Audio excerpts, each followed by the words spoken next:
जय श्री राधे मेरे प्यारे भक्तजनों, आप सभी को अक्षय तृतीया की हार्दिक शुभकामनाएं। ओम श्री लक्ष्मी नारायण नमः। अक्षय तृतीया का दिन बहुत ही शुभ माना जाता है। यह दिन माता लक्ष्मी और भगवान विष्णु को समर्पित है। इस बार यह पर्व 10 मई 2024 को मनाया जाएगा। ऐसा कहा जाता है कि लोग इस दिन सच्चे भाव के साथ देवी लक्ष्मी की पूजा और खरीदारी करते हैं। उन्हें अच्छे फलों की प्राप्ति होती है। अक्षय तृतीया हिंदुओं के प्रमुख त्योहारों में से एक है। यह दिन सभी शुभ कार्यों के लिए अच्छा माना जाता है। इसे लोग अक्खा तीज के नाम से भी जानते हैं। इस दिन देवी लक्ष्मी, भगवान विष्णु और कुबेर देव की पूजा का विधान है। अक्षय तृतीया वैशाख माह के शुक्ल पक्ष के तीसरे दिन मनाई जाती है। अक्षय तृतीया का महत्व। अक्षय तृतीया का दिन बेहद महत्वपूर्ण माना जाता है। यह दिन सबसे पवित्र दिनों में से है, जब लोग विभिन्न धार्मिक और शुभ कार्य करते हैं। अक्षय तृतीया का हिंदू में बड़ा धार्मिक महत्व है। ऐसा माना जाता है कि जो लोग इस दिन धार्मिक कार्य करते हैं, उन्हें सुख और सौभाग्य की प्राप्ति होती है। प्रिय भक्तजनों, अक्षय तृतीया के दिन सोना, चांदी और आभूषण खरीदने के लिए भी शुभ माना जाता है। ऐसी मान्यता है, इससे जीवन में समृद्धि आती है। भक्तजनों, आप अपनी क्षमता अनुसार खरीदारी कर सकते हैं। तो भक्तजनों, सुनते हैं अक्षय तृतीया की पूजा विधि और कथा। अक्षय तृतीया पूजा विधि। सुबह उठकर पवित्र स्नान करें और मंदिर की सफाई करें। एक वेदी पर लाल या पीला कपड़ा बिछाएं। चौकी पर माँ लक्ष्मी, भगवान विष्णु, गणेश जी और कुबेर देव की प्रतिमा स्थापित करें। प्रतिमा को गंगा जल से साफ करें, उनका अभिषेक करें। कुमकुम व चंदन का तिलक लगाएं। फूलों की माला अर्पित करें। खड़े अक्षत, दुर्वा, पान, सुपारी, नारियल आदि अर्पित करें। फल, मिठाई, मखाने की खीर आदि चीज़ों का भोग लगाएं। इसके बाद कनकधारा स्तोत्र, विष्णु नामावली कथा पढ़ें। कुबेर चालीसा, गणेश चालीसा का पाठ करें। चालीसा कथा पढ़ने के बाद आरती करें। प्रिय भक्तजनों, तो सुनते हैं अक्षय तृतीया की कथा। युधिष्ठिर ने भगवान श्री कृष्ण से अक्षय तृतीया का महात्म्य पूछा, तो उन्होंने बताया कि अक्षय तृतीया की पावन तिथि में जो पुण्य कर्म किए जाते हैं, उनका फल अच्छे होता है। अक्षय तृतीया की कथा का सार इसके महात्म्य को बताती है। पूर्व काल में एक निर्धन परंतु सत्यवादी और श्रद्धालु व्यक्ति था। उसने अक्षय तृतीया के महात्म्य के बारे में सुना था कि इस तिथि को दान पुण्य करने का विशेष फल मिलता है। अतः अक्षय तृतीया के दिन उसने दान करने का विचार किया।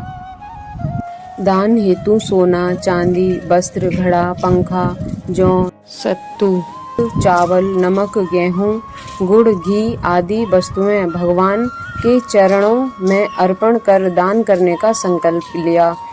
जैसे ही उसकी पत्नी को इस बात का पता चला कि उसका पति स्वर्ण आदि वस्तुओं को दान हेतु संग्रह कर रहा है, उसकी पत्नी ने पति को रोकने का प्रयास किया। पत्नी ने कहा, अगर वह सब कुछ दान में दे देगा तो परिवार का पालन पोषण कैसे होगा। पत्नी की बातों से वह व्यक्ति जरा भी विचलित नहीं हुआ और अक्षय तृतीया आने पर अपना संकल्प पूर्ण करने के लिए उसने बताई गई रीति रिवाजों के साथ विधिवत दान पुण्य कर्म संपन्न किया। अक्षय तृतीया के मुहूर्त में दान पुण्य कर्म की वजह से अगले जन्म में वह व्यक्ति एक नगर का राजा बना और पूर्व जन्म में अक्षय तृतीया पर दान की हुई संपत्ति उसे ब्याज समेत अगले जन्म में सुख सुविधा ऐश्वर्य के रूप में प्राप्त हुई। तो अक्षय तृतीया व्रत कथा संपूर्ण हुई। अक्षय तृतीया पर मांगे अक्षय वरदान। अक्षय तृतीया भगवान परशुराम के जयंती का दिवस भी है। इसको युगादि तिथि भी कहते हैं, क्योंकि सतयुग का आरंभ इस दिन हुआ था। इस दिन महिलाएं दसों दिशाओं की शांति व प्रसन्नता व अपने परिवार की खुशहाली के लिए दिशाओं की पूजा करती हैं। अक्षय तृतीया के दिन अपने दुर्गुणों को भगवान के चरणों में सदा के लिए अर्पित कर उनसे सद्गुणों का वरदान मांगने की परंपरा भी है। अब तो आप समझ ही गए होंगे कि अक्षय तृतीया पर दान पुण्य कर्म का विशेष महत्व है। इसीलिए हमें दान पुण्य कर्म करने चाहिए, जिससे लक्ष्मी माँ की कृपा बरसती है। जनों, अक्षय तृतीया को लेकर कहा जाता है कि वैशाख के समान कोई मास नहीं, सतयुग के समान कोई युग नहीं, वेद के समान कोई शस्त्र नहीं और गंगा जी के समान कोई तीर्थ स्थल नहीं। उसी तरह अक्षय तृतीया के समान कोई तिथि नहीं। बोलो गणपति महाराज की जय। तो सुनते हैं अक्षय तृतीया के दिन की महत्वपूर्ण घटनाएं, जिनको सुनने से माँ भैरव लक्ष्मी अति प्रसन्न होती। श्री गणेशाय नमः। अक्षय तृतीया के दिन भगवान श्री गणेश ने महाकाव्य महाभारत लिखना शुरू किया था। अक्षय तृतीया के दिन सतयुग और त्रेता युग आरंभ हुआ। अक्षय तृतीया के दिन सृष्टि के रचयिता ब्रह्मा जी के पुत्र अक्षय कुमार का अवतरण हुआ। बोलो अन्नपूर्णा माँ की जय। इस दिन माँ अन्नपूर्णा का जन्म हुआ। भक्तजनों, भगवान परशुराम को विष्णु भगवान का अवतार माना जाता है। अक्षय तृतीया की इस तिथि को भगवान परशुराम का जन्म हुआ था। भागीरथी माँ गंगा का अवतरण भी इसी दिन हुआ। धन के देवता श्री कुबेर जी ने भगवान भोलेनाथ की पूजा की तथा महादेव जी ने प्रसन्न होकर कुबेर जी को खजाना दिया था। भगवान श्री कृष्ण के बचपन के मित्र सुदामा का मिलन भी इसी दिन हुआ। महाभारत में जब दुर्योधन ने द्रौपदी का चीरहरण किया था तो उस दिन अक्षय तृतीया थी और भगवान श्री कृष्ण ने द्रौपदी की पुकार सुनकर उनकी रक्षा की थी। भक्तजनों, चारों धाम यात्रा का मुख्य स्थल श्री बद्रीनाथ मंदिर के कपाट भी अक्षय तृतीया को ही खुलते हैं।